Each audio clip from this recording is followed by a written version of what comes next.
jauh 2 meter. Jadi kalau kita tidak pakai masker, kita ngobrol sama orang yang positif membawa virus 2 meter, kita kena. Itu dulu.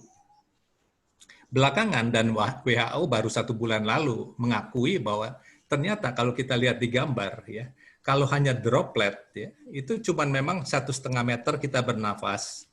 Ini gambar orang yang dia ada virus di mulutnya, di hidungnya. Dia bernafas saja, itu 1,5 meter virus itu akan jatuh dengan gaya beratnya jatuh ke lantai 1,5 meter. Ya. Kalau dia bersin, ya, itu bisa sampai lebih 6 meter. Kalau dia tidak pakai masker, ya. Dia batuk itu bisa 2 meter. Ya. Jadi artinya apa?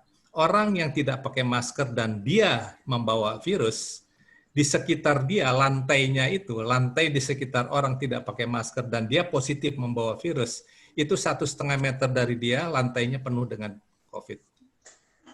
2 meter dari sekitar dia itu penuh juga dengan COVID kalau dia batuk-batuk. Atau dia bersin itu sejauh radius 6 meter itu lantai penuh. Nah ini barangkali yang belum semua masyarakat tahu bahwa lantai itu ternyata terbanyak jumlah COVID-nya. Itu juga alasan kenapa di rumah sakit di Wuhan dulu pertama kali COVID ditemukan, itu lantai rumah sakit itu betul-betul banjir dengan virus tanpa bisa kita lihat. Jadi orang yang menginjakan kaki di sekitar rumah sakit atau di sekitar orang yang tidak pakai masker, dan kita tahu sekarang di luar rumah itu kan banyak orang-orang yang kita tidak tahu dia bawa virus atau tidak, tapi kalau dia nafas saja, itu virusnya udah menyebar sekitar 1,5 meter dia. Kalau kita di terminal, di stasiun, atau di mall, kita berdekatan dengan orang yang tidak pakai masker dan dia positif membawa virusnya, 1,5 meter dari dia kita akan terpapar, kita akan tertular. Jadi begitu bahayanya orang tidak pakai masker kalau dia ternyata membawa virus COVID. Nah, yang lebih menakutkan bukan saja droplet, tetapi yang disebut aerosols. Ya, kita lihat aerosols. Aerosol itu serbuk-serbuk dari yang keluar dari mulut dan hidung, yang lebih halus ukurannya dari sekedar percikan ludah. Ya, yang tadi kita ceritakan itu percikan ludah, droplet.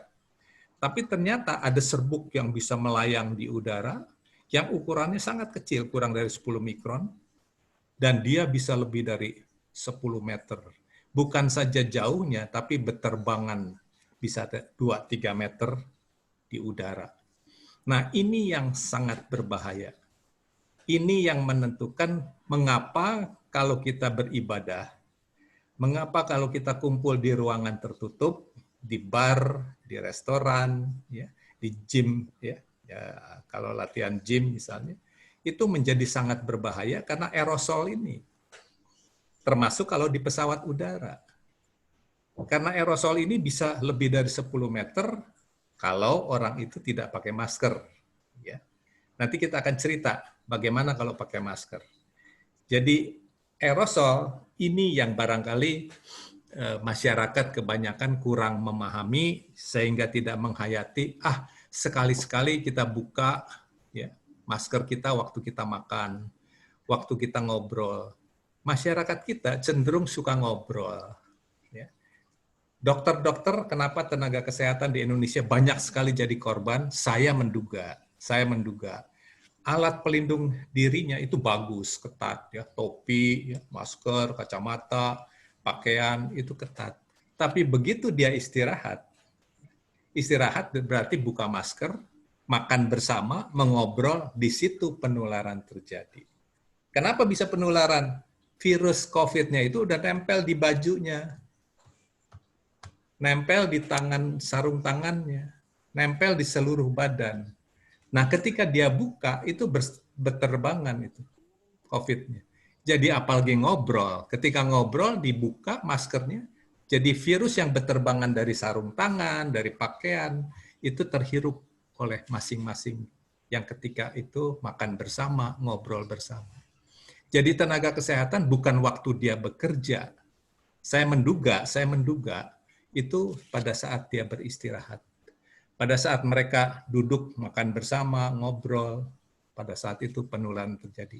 Begitu juga sekarang orang yang senang bersepeda.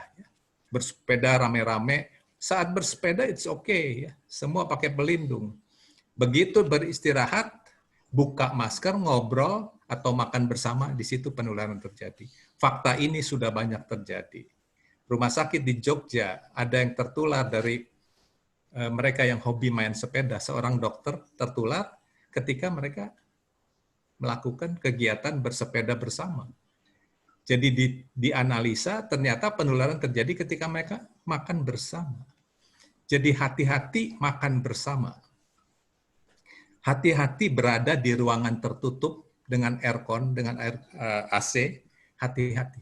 Karena aerosol ini berpotensi. Sehingga sekarang itu dilarang, ya. Di ruangan tertutup ada pesta, ada kumpul arisan, di gym, ya, di bar, di gedung bioskop, itu tempat-tempat